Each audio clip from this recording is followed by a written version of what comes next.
Bonjour à tous, aujourd'hui je vais vous parler d'un grand classique et pas n'importe lequel puisqu'il s'agit du Portrait de Dorian Gray d'Oscar Wilde.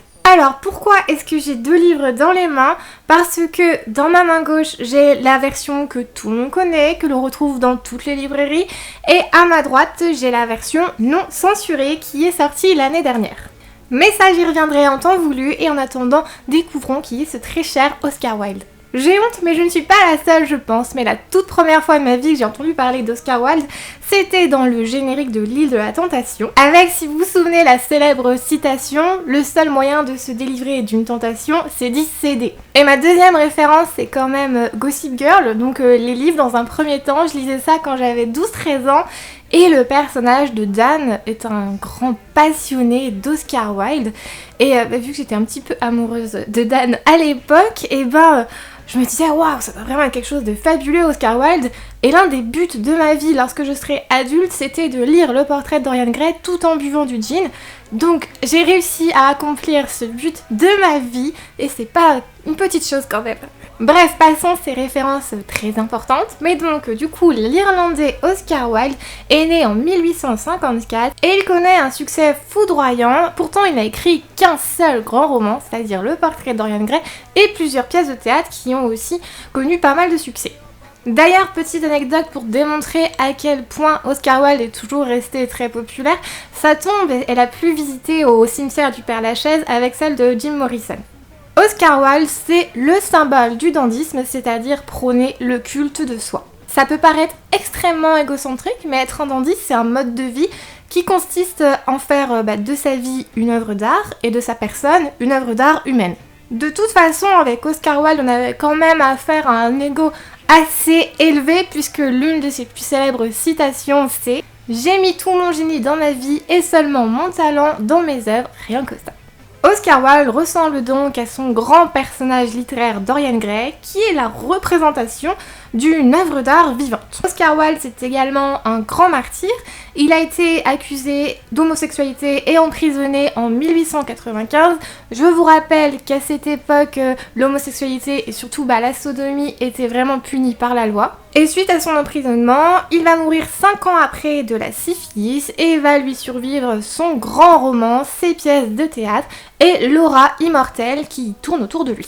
Et pour la petite information, Oscar Wilde a quand même une femme, il aura eu 2 enfants, mais bon du coup c'était un petit peu une couverture pour faire taire les rumeurs d'homosexualité. Avant ce roman, Oscar Wilde s'est surtout fait connaître avec ses pièces de théâtre. Nous pouvons citer Salomé, mais également Un mari idéal et L'importance d'être constant. Mais son chef-d'œuvre ultime, celui auquel tout le monde pense lorsqu'il entend le nom d'Oscar Wilde, c'est bien entendu Le Portrait de Dorian Gray. Mais à la base, ce livre est une commande de la part de l'éditeur américain Stoddart. Cet éditeur voulait du coup publier plusieurs épisodes d'une histoire dans le magazine Limpicott.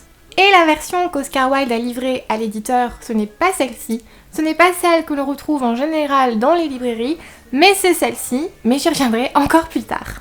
Le Portrait de Dorian Gray est donc sorti en plusieurs épisodes dans le magazine et l'année suivante, il paraîtra en roman. Et immédiatement, cette histoire va provoquer un grand scandale. Les critiques littéraires ne vont pas critiquer la plume d'Oscar Wilde, mais son histoire et tous les thèmes immoraux qu'il y a dans le livre et qui sont représentés par le personnage de Dorian Gray qui est un véritable monstre dénué de toute conscience morale. À toutes ces polémiques, Oscar Wilde va répondre une citation que j'adore. Il n'existe pas de livre moral ou immoral, il n'y a que des livres bien écrits ou mal écrits, c'est tout.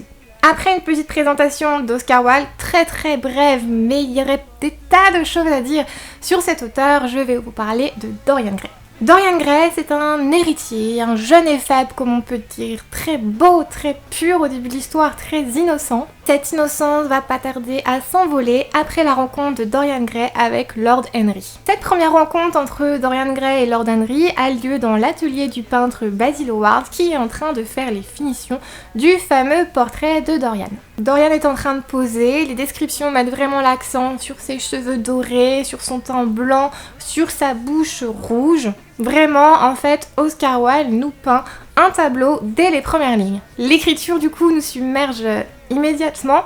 Il y a beaucoup d'intensité et l'écriture d'Oscar Wilde joue sur les contrastes, sur sur l'opposition en fait entre un récit en mouvement et sur l'image figée de Dorian Gray. Et ensuite il y a Basil Hallward qui est fasciné par la beauté de Dorian Gray et qui ne cesse de l'abreuver de louanges. Et pendant ce temps-là, il y a Lord Henry qui va déclamer une grande et célèbre tirade sur la jeunesse. Et alors qu'il parle de cette jeunesse qui est un cadeau des dieux voué à être rendu aux yeux puisque la jeunesse ne peut pas être éternelle, Dorian va s'apercevoir qu'effectivement, il est très beau. Il va réaliser sa propre beauté en regardant son portrait et instantanément, il va vouloir rester comme ça tout le temps. Il veut que ses traits restent purs et nets à vie et sans le savoir, inconsciemment, il est en train de nouer un pacte avec le diable pour donner son âme en échange d'une jeunesse éternelle. Avec ce pacte, sa jeunesse sera préservée et sa beauté restera pure comme sur le portrait. Sous nos yeux, le mythe de Faust prend vie et la jeunesse devient un art figé alors que normalement, la jeunesse est vouée à la destruction. À partir de ce moment-là, une certaine hiérarchie va naître entre Dorian Gray et Lord Henry. Lord Henry a 10 ans de plus que Dorian et il voit déjà sa jeunesse s'envoler. Donc à travers Dorian Gray, il va pouvoir un petit peu profiter de cette liberté, de tous ces plaisirs de la jeunesse. Et Lord Henry va devenir un diable tentateur qui va faire basculer le doux et gentil petit Dorian en un sublime et affreux petit démon. Alcool, drogue, femme, obscénité, Dorian Gray va sombrer dans une vie de débauche et s'en donne à cœur joie. Avec Lord Henry, ils n'ont aucun remords, aucun regret, leur maître mot c'est profiter de la vie sans aucune conscience morale. Et la toute première vraie victime de Dorian Gray, ce sera la jeune et belle actrice Sybil Vane, qui tous les soirs du coup se met dans la peau d'Ophélie, de Juliette, de toutes ces héroïnes de théâtre, jusqu'à devenir elle-même une propre héroïne de tragédie. Et on va se rendre compte qu'à chaque acte de cruauté de Dorian Gray, son portrait en est altéré.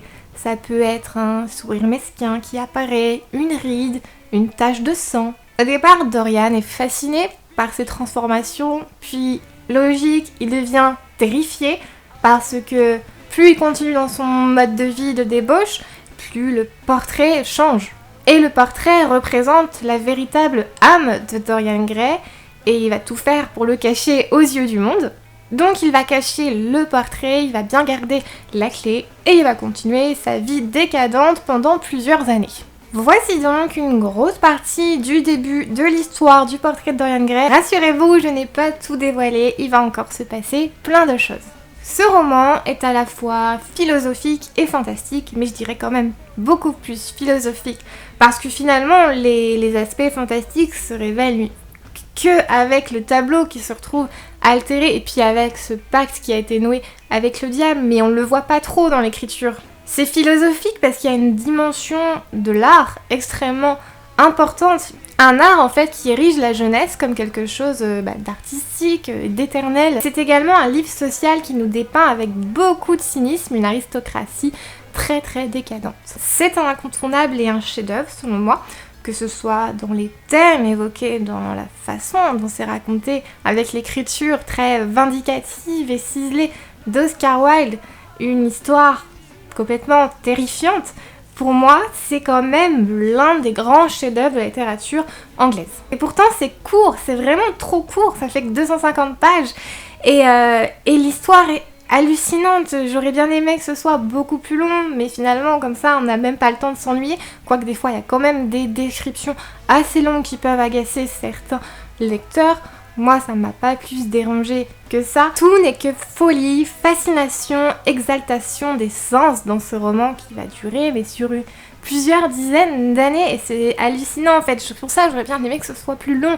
Il y a toute une partie de la vie de Dorian Gray qui est éclipsée, mais on la devine parfaitement. J'ai vraiment adoré parce qu'il y avait quelque chose à la fois esthétique et magnétique à la lecture de ce roman. J'arrivais pas à m'en détacher. Et sur le moment, en fait, je me suis pas vraiment rendu compte que c'était quand même quelque chose d'exceptionnel si en y repensant. C'est surtout en préparant ma vidéo que je me suis dit, mais c'est un grand livre. Et s'il y a un classique que vous souhaitez lire, c'est celui-ci parce qu'il est pas très long. Bon là, bien entendu, moi, mon livre est gros parce que c'est une version illustrée et puis en plus c'est suivi d'une pièce de théâtre. Il y a pas mal d'images, mais d'ailleurs, ce livre est sublime. Je pense que ça a beaucoup apporté au plaisir de ma lecture et je pense que pas mal vont me demander la maison d'édition, donc c'est l'édition Chêne. Dans le portrait de Dorian Gray, j'ai retrouvé le livre À rebours de Huysmans, qui est un livre que j'ai lu il y a quand même déjà plusieurs années. Et c'est un livre qui nous présente un esthète décadent et excentrique, et Oscar Wilde s'est inspiré de ce livre de Huysmans qui s'appelle À rebours pour le personnage de Dorian Gray. Et d'ailleurs, dans le livre de Dorian Gray, il fait lire le livre À rebours de Huysmans. Et devinez qui a offert ce livre à Dorian Gray? C'est Lord Henry, le diable tentateur, qui veut le faire basculer dans une vie de décadence. Si j'ai 2 scènes à retenir dans ce livre, sans vous spoiler bien entendu, c'est tout d'abord la scène de la rupture qui est mais cruelle et qui nous montre comment Dorian Gray est en train de devenir un monstre. Puis la deuxième scène, c'est la scène finale, celle qui va nous montrer qui va gagner entre le portrait et Dorian Gray et ce qu'il en restera. Ce que j'ai beaucoup apprécié aussi avec ce livre, c'est qu'il y a beaucoup de non-dits, beaucoup de tensions et beaucoup de choses implicites. Et l'un des non-dits les plus importants et qui est à l'origine de la polémique, c'est bien entendu l'homosexualité. Même si n'importe quel lecteur éclairé se rend bien compte ce que le peintre Basil voudrait bien faire avec Dorian Gray et les activités que peuvent faire Dorian Gray et Lord Henry, ce n'est pas dit explicitement. Et c'est là où je veux en venir en vous parlant maintenant de ce tout petit livre. Ce petit livre rouge, c'est la version non censurée du portrait de Dorian Gray, celle qui a donc été envoyée au Lippincott. L'éditeur avait beaucoup aimé l'histoire d'Oscar Wilde, mais il avait été scandalisé par certains propos, donc il avait fait modifier le livre, pas par Oscar Wilde, non, mais par quelqu'un de l'équipe du magazine, et donc Oscar Wilde a été quand même le premier surpris de découvrir son œuvre qui a été un petit peu dénaturée, donc l'année d'après, il a sorti son roman tel qu'il est comme ça. L'éditeur voulait changer cette première version parce qu'il avait peur des conséquences commerciales et des conséquences judiciaires que pourrait avoir cette publication, mais finalement à croire que la seconde version n'a pas été assez étiolée, parce que pourtant il y a quand même eu un énorme scandale et le livre qui a été publié, donc celui censuré, a quand même servi de preuve au procès de Dorian Gray pour prouver son homosexualité. Mais du coup, quelles sont les différences entre ces 2 livres et est-ce que celui-ci est vraiment plus piquant que la version censurée? Forcément, il y a des différences dans ces 2 livres, mais elles sont quand même assez légères.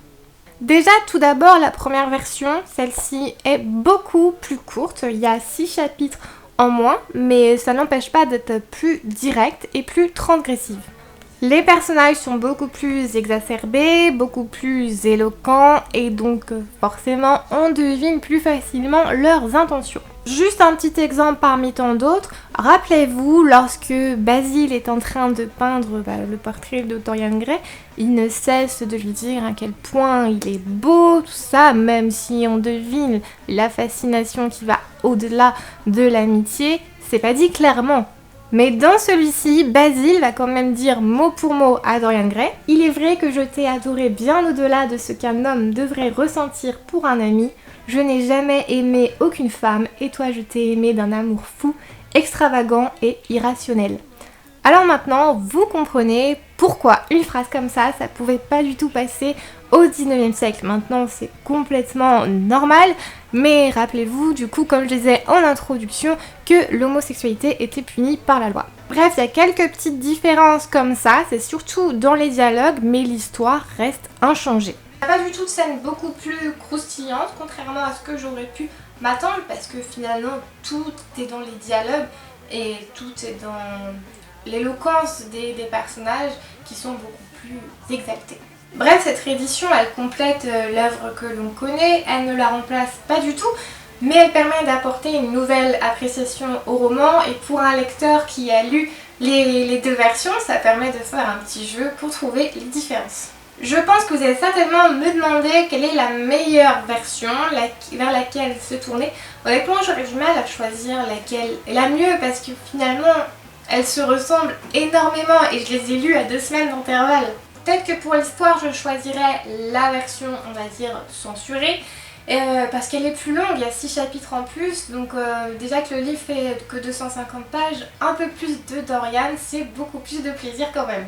Avant de terminer, je vais vous parler très brièvement des adaptations cinématographiques que j'ai pu voir. Il y en a beaucoup, c'est vraiment une œuvre qui a inspiré pas mal de films et j'en ai sélectionné deux, une qui date de 1945 et une plus récente qui date de 2009.